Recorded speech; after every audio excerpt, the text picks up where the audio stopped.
90s நிறைய heroines நம்மளோட மனசுல இடம் பிடிச்சாங்க. இவங்க கூட எப்படியாவது நடிச்சிடணும்னு அந்த அளவுக்கு அவங்களோட அழகாலையும் நடிப்பாலையும் தன்னோட திறமையை காமிச்சவங்க தான் மீனா. மீனா அவங்கள பத்தி நிறைய சர்ச்சைகள் வந்துச்சு, நிறைய கிசுகிசு. இதை எல்லாத்தையும் தாண்டி அவங்களோட நடிப்பால சினிமால ஒரு இடத்தை பிடிச்சு வச்சிருக்கவங்க தான் மீனா. அவங்கள பத்தி தான் இந்த வீடியோல நம்ம பார்க்க போறோம். வாங்க வீடியோக்குள்ள போகலாம். நடிகை மீனா இவங்க பிறந்தது சென்னையில. இவங்க அப்பா பேரு துரைராஜ். இவங்க ஒரு தமிழர், ஆனா அம்மா ராஜமல்லிகா. இவங்க கண்ணூரை சேர்ந்த ஒரு மலையாளி. மீனா குழந்தை நட்சத்திரமாக தன்னோட சினிமா வாழ்க்கையை தொடங்கினாங்க. அவங்க 8ஆம் வகுப்போட தன்னோட பள்ளி படிப்பை நிப்பாட்டிட்டாங்க. அதுக்கப்புறம் படிப்பை விடக்கூடாது அப்படிங்கிறதுக்காக கோச்சிங் சென்டர்ல தன்னோட படிப்பை முடிச்சாங்க. ஒரு டைம் இவங்க அவங்களோட ரிலேட்டிவோட கல்யாணத்துக்கு போயிருக்கிறப்போ அங்க சிவாஜி அவர்களும் அந்த திருமணத்திற்கு வந்திருக்காங்க. அப்போ மீனா துருன்னு இருக்கிறத பார்த்துட்டு சிவாஜி அவங்களோட கவனம் மீனா மேல திரும்பி இருக்கு. 1982 குழந்தை நட்சத்திரமா சிவாஜி அவங்களோட நெஞ்சங்கள் படத்தின் மூலமாக தான் மீனா அறிமுகமானாங்க. சூப்பர் ஸ்டார் அவங்களோட அன்புள்ள ரஜினிகாந்த் மூவிலையும் இவங்க நடிச்சிருக்காங்க. அதே சூப்பர் ஸ்டார் கூட முத்து படத்துல ஹீரோயினா நடிச்சதுதான் இவங்களுக்கு மிகப்பெரிய பெருமையை கொடுத்துச்சு. தமிழ் மட்டும் கிடையாது, தெலுங்கு, கன்னடா, மலையாளம் போன்ற நிறைய மொழிகள் இவங்களுக்கு தெரியும். இவங்களுக்கு ரொம்ப நல்லா பரதநாட்டியமும் தெரியும். பரதநாட்டியம் முழுமையா கத்திருக்காங்க. 6 மொழிகள் இவங்க நல்லாவே பேசினதுனாலதான் இவங்க பல ஹீரோயின்ஸ்க்கு டப்பிங் ஆர்டிஸ்டா இருந்திருக்காங்க. சேரன் அவங்களோட பொக்கிஷம் படத்துல கதாநாயகியா இருந்த பத்மபிரியா அவங்களுக்கு மீனா அவங்க தான் குரல் கொடுத்திருக்காங்க.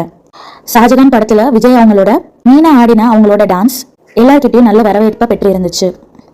ஆனா மீனா அவங்க ரொம்ப முக்கியமான 2 படத்தை மிஸ் பண்ணிருக்காங்க. ஃப்ரெண்ட்ஸ் படத்துல தேவயானிக்கு பதிலா அவங்க தான் நடிக்கிறதா இருந்தது. அந்த படத்தை அவங்க மிஸ் பண்ணிட்டாங்க. பிரியமுடன் படத்துலயும் கௌசல்யா அவங்களுக்கு பதிலா இவங்க தான் நடிக்கிறதா இருந்திருக்காங்க. அதையும் இவங்க மிஸ் பண்ணிட்டாங்க. மீனா அவங்க அஜித் கூட சேர்ந்து 3 படங்கள் நடிச்சிருக்காங்க. ஆனந்த பூங்காற்றே, வில்லன், சிட்டிசன். மீனா அவங்க வித்யாசாகர் அப்படிங்கிறவரை கல்யாணம் பண்ணிக்கிட்டாங்க. அவங்களுக்கு நைனிகா அப்படிங்கிற ஒரு பெண் குழந்தையும் இருக்கு. தெரி படத்துல விஜயோட பொண்ணா அவங்க நடிச்சிருந்தாங்க. மீனா குழந்தை நட்சத்திரமாக 40க்கும் மேற்பட்ட படங்கள்ல நடிச்சிருக்காங்க. 1990 இவங்க ஃபர்ஸ்ட் ஹீரோயினா இன்ட்ரடியூஸ் ஆன மூவி ஒரு புதிய கதை. அப்புறம் 1991 இவங்க செகண்டா நடிச்ச படம் திரு கஸ்தூரி ராஜா இயக்கத்துல வெளியே வந்த என் ராசாவின் மனசிலே. இந்த மூவி தான் மீனாவை பட்டி தொட்டியெல்லாம் ஃபேமஸ் ஆகின படம். நடிகர் ராஜ்கிரனுக்கு ஜோடியாக சோலையம்மாள் என்ற கதாபாத்திரத்துல இவங்க நடிச்சிருப்பாங்க. அதுக்கப்புறம் 10 இயர்ஸ் கேப்ல சூப்பர் ஸ்டாருக்கு மகளாகவும் நடிச்சிருக்காங்க. அதே சூப்பர் ஸ்டாருக்கு மனைவியாகவும் நடிச்சிருக்காங்க மீனா. சூப்பர் ஸ்டார் ரஜினிகாந்தின் எஜமான் வெற்றிக்கு பிறகு முத்து, வீரா போன்ற படங்கள்லயும் மீனாவும் ரஜினிகாந்தும் ஜோடியா நடிச்சு நிறைய ஹிட் கொடுத்திருக்காங்க. 1997 இயக்குனர் சேரன் பாரதி கண்ணம்மா என்ற கண்ணம்மா என்ற கதாபாத்திரத்திலும் பொற்காலம் என்ற படத்தின் மரகதம் என்ற கதாபாத்திரத்திலும் நாயகியாக நடித்து தன் நடிப்பு திறமையை இந்த உலகிற்கே உணர்த்தினார் மீனா. இந்த 2 படமுமே பொங்கலுக்கு ஒன்று தீபாவளிக்கு ஒன்று ரிலீஸ் ஆனதுனால வசூல் செம்மையா கொடுத்த படம் இது மீனாவுக்கு.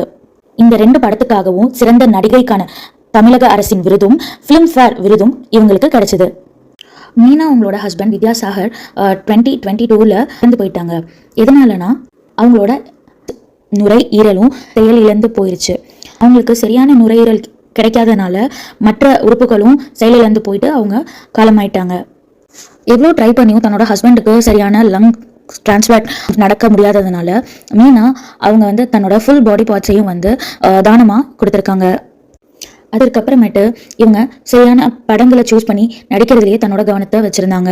தமிழ் சினிமால இவங்க நிறைய அவார்ட்ஸ் வாங்கியிருந்தாலும் மக்கள் மனசுல இவங்க பெற்றிருக்க இடம் ஈடு அமையாதது. ஸோ இது மாதிரி நிறைய வீடியோஸ் பார்க்க ப்ளீஸ் டு சப்ஸ்கிரைப். தேங்க்யூ.